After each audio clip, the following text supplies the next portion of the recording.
आपको जब भगवत मार्ग का अवसर मिला है तो गृहस्थ हो, संतान हो गई, ब्रह्मचर्य से रहो। नहीं चाहिए संतान तो भ्रूण हत्या, गर्भ हत्या जैसे महापाप करने की क्या जरूरत है?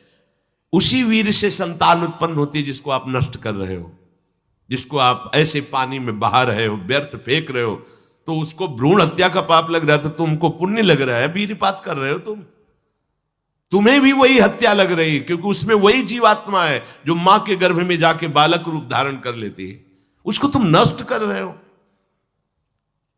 पर बुद्धि भ्रष्ट हो गई है, समझ में नहीं आता, व्यर्थ में वीरपात करते हो, व्यर्थ में। तुम्हारा भजन बनेगा, तुम अध्यात्म के योगी बनोगे?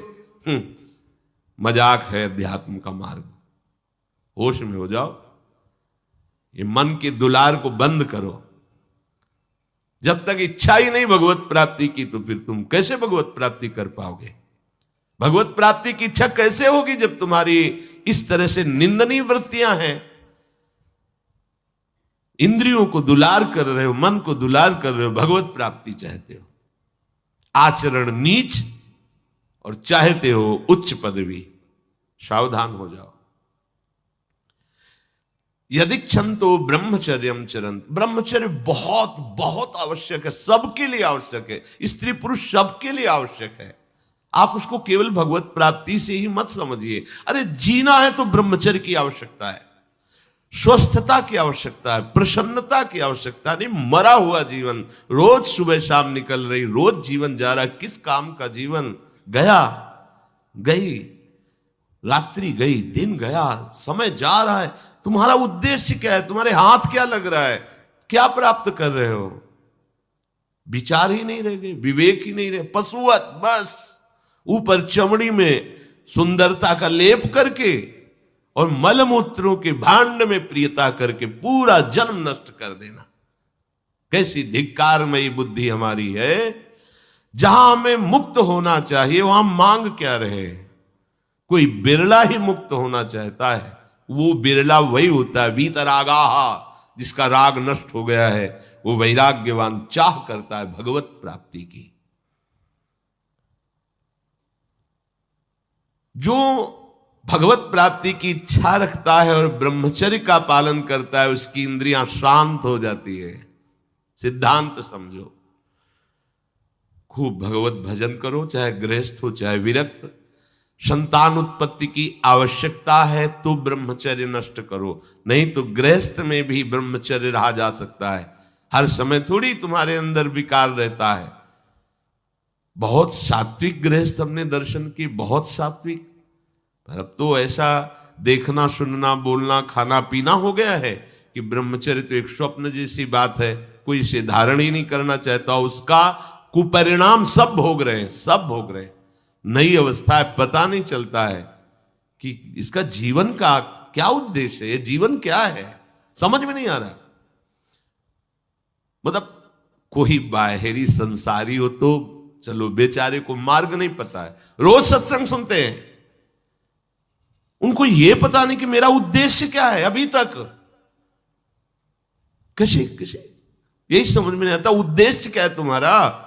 भोग उद्देश्य है तो नाटक क्यों कर रहे हो? जाओ मरो जाके भोगों में। अगर योग उद्देश्य है तो फिर चूक क्यों कर रहे हो? आगे बढ़ो। संपूर्ण इंद्रियां शांत हो जाती उसकी जिसके अंदर भगवत प्राप्ति की इच्छा और ब्रह्मचर्य पालन। शब्द याद करो, ये शास्त्र है। यही तो हम चाहते हैं, इंद्रियां शांत हो जाए, यही चाहते हैं हम। भोग नहीं चाहते हम सब।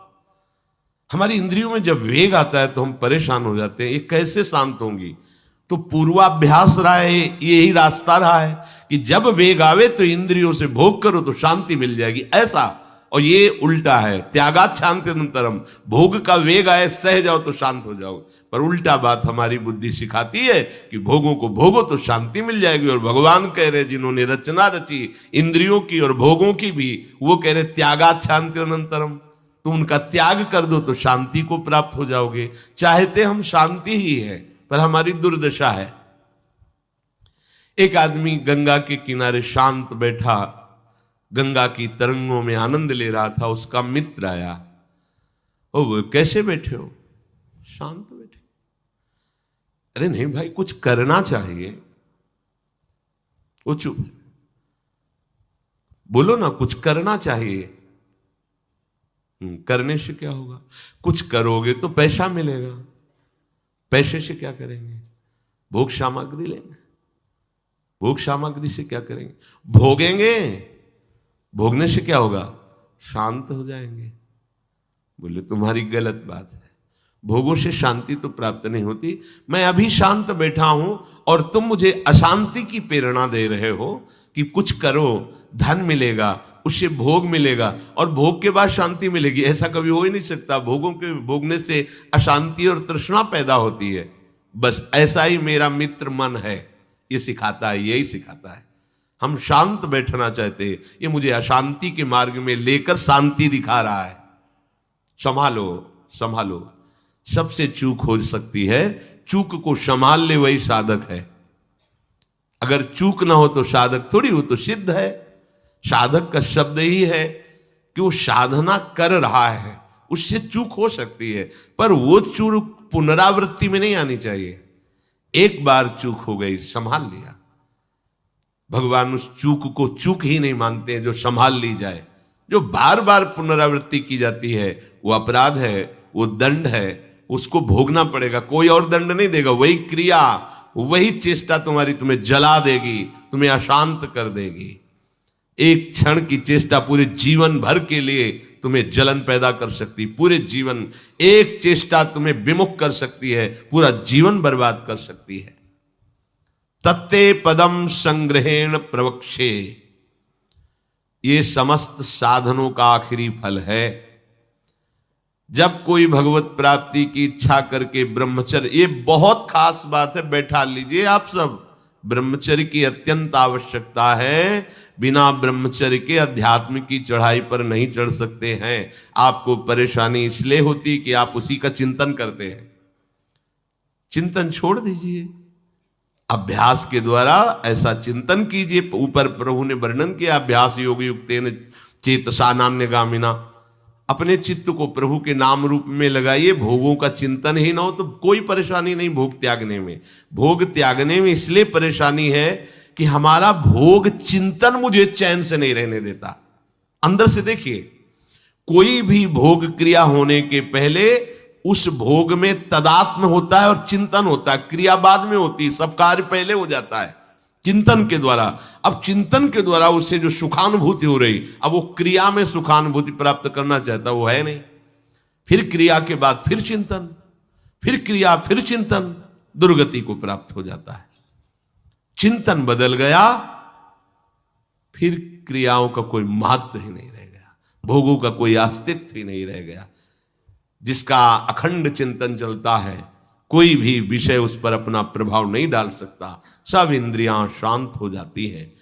अब उससे प्राप्त हुआ जो आखिरी फल है साधना का, भगवान कह रहे ये आखिरी फल है। पदम संग्रहेण प्रवक्षये, वो उस परम पद में प्रवेश कर जाता है। परम पद में अच्छी तरह से उसका प्रवेश हो जाता है, अर्थात फिर कभी नहीं लौटता है। उसे परम पद कहते हैं। सर्वद्वाराणि संयम्य मनोहृदि निरुध्य च मूर्धन्याधायात्मनः प्राण मास्थितो योग धारणम् ओमित्येकाक्षरं ब्रह्म व्याहरन् मामनुस्मरन् यह प्रयाति त्यजन् देहं सयाति परमां गतिम। श्री भगवान कह रहे, जब वो ब्रह्मचर्य से भगवत प्राप्ति की इच्छा करके चित्त से निरंतर मेरा चिंतन करता है तो इंद्रियां शांत हो जाती हैं। इंद्रियों के संपूर्ण द्वारों को रोक दिया। आंखें खुली हैं या बंद, केवल नाम दिखाई दे रहा है या मंत्र दिखाई दे रहा है, या मंत्र अधिष्ठात्र देवता श्यामा श्याम दिखाई दे रहे हैं। ये आंख बंद करके ध्यान लगाना कमजोरी है, क्योंकि अभी उसे बाहर कुछ और दिख और अंदर कुछ और इसलिए जब बाहर भीतर एक बात हो जाती है तो आंख खुली रहे तो भी नहीं दिखाई दे रहा और कुछ, वो आंख बंद रहे तो कोई समस्या नहीं। खुली और बंद ये केवल पलकों का भेद है। अंतर के चिंतन का चिंतनीय तत्व उसकी दृष्टि के सामने होता है। इंद्रियों के संपूर्ण द्वारों को रोक लिया, बड़ा कठिन है, देख लो, बहुत कठिन है। फिर मन को हृदय में निरुद्ध कर दिया। हृदय के सिवा मन जा ही नहीं, कोई वस्तु व्यक्ति स्थान का कोई चिंतन नहीं, मन अमना। प्राणों को सूक्ष्म करके मस्तक पर चढ़ा लिया, इसे योग धारणा कहते हैं। और फिर इस समय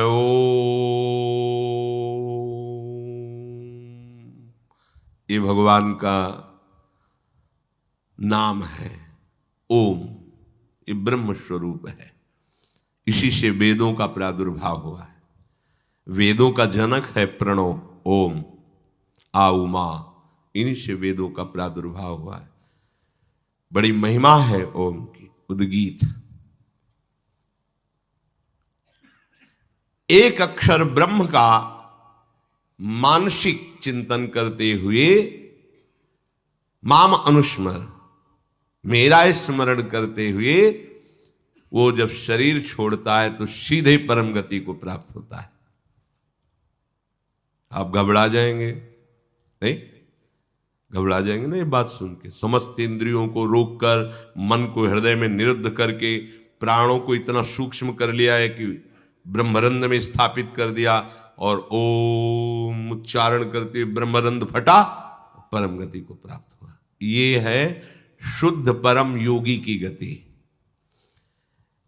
इसलिए महाप्रभु हरिवंश चंद्र जो बिल्कुल सरल बात कह रहे हैं और उसके साथ साक्षी भी दे रहे हैं कि ये मैं ही नहीं कह रहा हूं, ये बड़े बड़े महापुरुष कह रहे हैं। आरती मदन गोपाल की कीजिए, देव ऋषि व्यास सुखदास सब कहत निज, क्यों न बिनु कष्ट, क्यों न बिनु कष्ट रस सिंधु को पीजिए। आरती मदन गोपाल की कीजिए, आरती मदन गोपाल की कीजिए। हरिवंश महाप्रभु कह बड़ा एक कष्ट का मार्ग है, चूक हो गई तो परम गति नहीं मिलेगी, लेकिन हम तुम्हें हंसते खेलते परम गति का मार्ग बता रहे। हित सजनी जो परम कृपाल है, मदन गोपाल को अपने घर का ठाकुर मान लो। पद्मासन लगा के प्राणों को सूक्ष्म करके, इंद्रियों को निर्विषय करके, मनोनिग्रह करके, प्रणों का चिंतन करते हुए योग बल से प्राणों को मस्तक पर धारण करके ब्रह्मरंध का भेदन करके परम गति को, वो परम गति बहुत हल्की होगी जो यहां मिलेगा।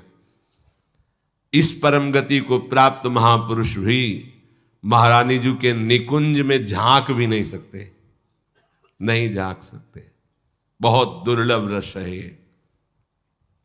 क्या करो? बिल्कुल, क्यों न बिन कष्ट रस सिंधु को पीजिए। परम गति यही तो है लालजू महाराज, और कौन है? यही परम पद है। वो मेरे में प्रवेश पा जाता है, एकत्व भाव से भगवान में लीन हो गया। जैसे जल की तरंग समुद्र में लीन हो गई, ऐसे वो लीन हो गया। यहां का लीन होना अलग है। बहुत जल्दी आपको बिना किसी कष्ट के परम लाभ मिल जाएगा। ठाकुर सेवा विराजमान कर लो। मदन गोपाल लाडले लालजू, राधा नाम या राधा वल्लभ रूप, प्रियालाल, जो भी भाव जैसे बन पावे, ठाकुर सेवा विराजमान कर लो। इनकी दासता से परम गति तुम्हारे पीछे पड़ी रहेगी। स्वीकार कर लो, स्वीकार कर लो। हम नहीं कह रहे, तस्मात् शास्त्रम प्रमाणम दीयमानम न ग्रहणंति बिना मत सेवनम जनाहा जो सारूप्य सामीप्य सारिष्ट एकत्वाद मोक्ष परम गति है, वो भगवान देते हैं तो मना कर देते, हमें नहीं चाहिए, बस हमें आपकी सेवा चाहिए। बिना मत सेवनम जनाहा, आपकी सेवा छूट जाए ऐसा मुझे मोक्ष आदि नहीं चाहिए, परम गति नहीं चाहिए। महाप्रभु कह रहे क्यों कष्ट में कदम रख रहे हो, आओ बिल्कुल सहज सरलता से, परम गति तुम्हारे पीछे पड़ी रहेगी और रस सिंधु का तुम पान करोगे। क्या? इन ठाकुर का श्रृंगार करो, बहुत रिजवार है, इनको आपका भाव चाहिए, जैसे भी आप हो, कोई शर्त नहीं है कि ये चीज होनी ही चाहिए, नहीं। देखो, बाजरे की रोटी और नमक, धन्ना जाट, कुछ नहीं है, दूसरी वस्तु नहीं है ही नहीं घर में, और ठाकुर साथ खेला कि नहीं खेला? आज तक वर्णन किसी भोग का ठाकुर जी ने नहीं किया, वाह वाह, सुदामा के तंदुल पाके बोल पड़े वाह, आज जो तृप्ति मिली वो कहे। सबरी के बेर पाकर के ठाकुर जी को तृप्ति हुई, तो अगर 56 भोग से तृप्ति होती तो फिर बात अलग थी कि हम गरीब कैसे भोग लगा पाएंगे, लेकिन हमारे ठाकुर को आपका भाव चाहिए। गर्व है कि मैं 56 भोग लगाता हूं, ठाकुर ने देखा भी नहीं, दृष्टि भोग भी नहीं लगाया, क्योंकि गर्व रूपी दूषित वस्तु उसमें पड़ी है, और भाव रूपी परम स्वादिष्ट वस्तु पड़ी है। तो बाजरे की रोटी को रोकना पड़ा धन्ना जाट को कि तू 3 दिन हो गए पूरी रोटी खा लेगा तो मैं भूखा रह जाऊंगा, आधी तुम पाओ आधी हम पाएंगे। नव किशोर ठाकुर जी, नई अवस्था, धन्ना जाट खेल रहे ठाकुर भाव।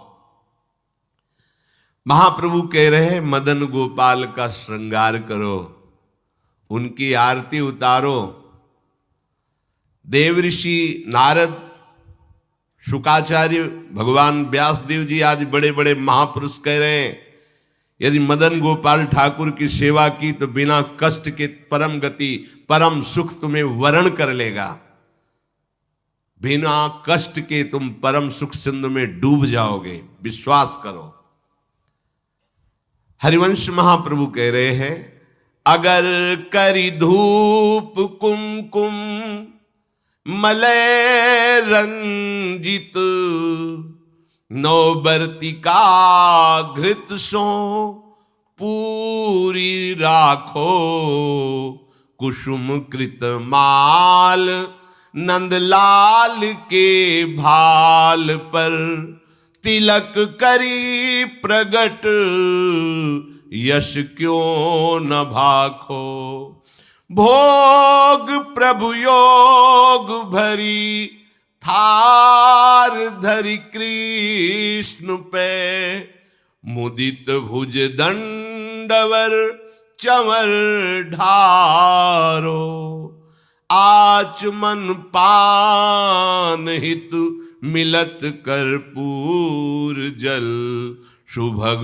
मुखवास कुलता पिजारो, शंख दुंदुभि पणवो घंट कल वेणुरो, झल्लरी सहित सुर सप्त नाचो, मनुज तन पाई यह दाय ब्रजराज भज, सुखद हरिवंश प्रभु क्यों न याचो, मनुज तन पाए यह दाय ब्रजराज भज, सुखद हरिवंश प्रभु क्यों न याचो।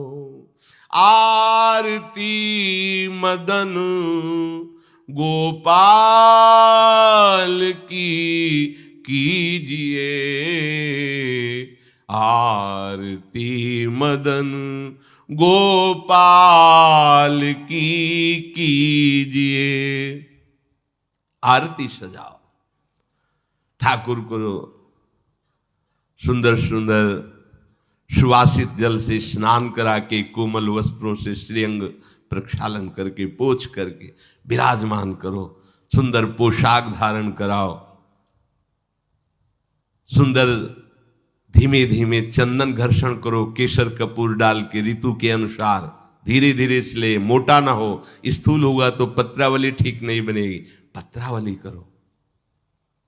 सुंदर सुंदर पुष्प लाओ चयन करके, 2-4 पुष्प ही वृंदावन के हो गए तो लाखों करोड़ों के बाहर के पुष्प समानता नहीं कर सकते। इस धाम में जो प्रगट पुष्प हैं, किसी भी लता के 2-4 पुष्प कोमल पत्ते चढ़ा दो, हमारे ठाकुर रीझ जाएंगे। सुंदर सुंदर पुष्पों की माला गूंथो। अहो भाग्य है उनके जो रोज श्री जी की सेवा में, ये सेवा का सौभाग्य। सुंदर सुंदर आभूषण फूलों के, माला फूलों की धारण कराते हैं। अहो भाग्य, जीवन धन्य, उनका हाथ धन्य हो गया। पूर्व जितने भी हाथों से हमारे कर्म नहीं होने चाहिए वो हुए हैं, वो सब भस्म हो जाएंगे, क्योंकि अब ठाकुर सेवा में हाथ लग गए। आप ठाकुर जी की रसोई अमनिया कर रहे, ठाकुर जी की रसोई अमनिया किए हुए पात्रों को अमनिया कर रहे, आप पोछा लगा, कृतकृत्य हो गए। लाखों माला भजन इसकी समानता नहीं कर सकता। श्री जी के उच्छिष्ट पात्रों को आपने मार्जन करके विराजमान किया नवीन भोग के लिए, लाखों माला इसकी समान। ये सेवकाई है, सेवकाई सीधे श्री जी को अधीन करती है। माला जपने का फल है, इसका फल नहीं, ये सीधे आराध्य देव को अधीन करती है सेवा। जैसे उपासक रात में जग करके, नींद ना लेकर के, कष्ट सहते हुए वर्षों का अभ्यास, ये श्रृंगार करते, इसमें 2-4 घंटे नहीं लगते हैं। कल जो श्रृंगार होना है, मध्याह्न में विश्राम नहीं करते, नीचे वहां बेसमेंट में ये श्रृंगार करते रहते कपड़ों का। ये श्री जी आज ऐसे सिंहासन में बैठे, निहाल हो गए तुम। अगर अन्य कोई दुराचार प्रवृत्तियां तुम्हारे ऊपर शासन न करे, तुम अन्य कोई गलत कार्य ना करो, तो तुम खुद ही देख लोगे कि आपके अंदर श्री जी क्या देती है। जो बड़े बड़े योगियों के लिए दुर्लभ है वो प्रीति आ जाएगी, लाडली जी के लिए रोना आ जाएगा, कभी श्रृंगार करते करते आंसुओं की झड़ी लग जाएगी। ऐसा होता है, ऐसा होता है। जब हमारे अंदर भाव बहुत है और सामग्री नहीं है, तब वो दैन्यता भरी सेवा होती, पूछो मत। जब कुछ नहीं था, थोड़ी मिश्री केवल, और भाव में कढ़ी चावल और फुल्का, ऐसे सब तो आंसू चल रहे कि लाडली मुझ दीनहीन गरीब की क्या है, आपके द्वारा दी हुई मिश्री केवल है, सामने रख के ऐसा सुख मिलता तुम्हें कैसे।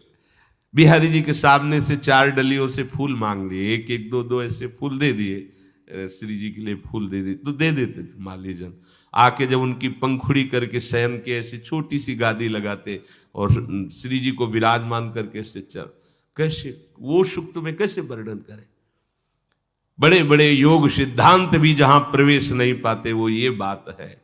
जोग कुजोग ज्ञान अज्ञानू, जहां नहीं राम प्रेम प्रधानु, सो सब धर्म कर्म जर जाऊ, जहां न राम पद पंकज भाऊ। ये आखिरी स्थिति है प्रेम की। महाप्रभु कह रहे, इस बात के सुखदेव जी, भगवान व्यास देव जी, देवर्षि नारद साक्षी है कि जो मैं बात कह रहा हूं कि बिना कष्ट के तुम्हें रस सिंधु की प्राप्ति होगी। तुम आरती करो मदन गोपाल की, उनको श्रृंगारित करो। आरती में जो धूप होती है, अगर बड़ी सुगंधित होती है। अब तो सब बदल रहा है, पैसे के कारण अन्य अन्य मिलावट की धूप, जरा सी धूप की सुगंध, पूरा वातावरण सात्विक। अपने यहां पहले धूप आरती होती है, बड़ा दुलार भरी सेवा है श्री जी की। फिर इसके बाद जो बत्ती की नोक होती है, उसमें चंदन लगाया जाता है, ऐसे सूखा चंदन, पिसा हुआ सूखा, ऊपर से केसर।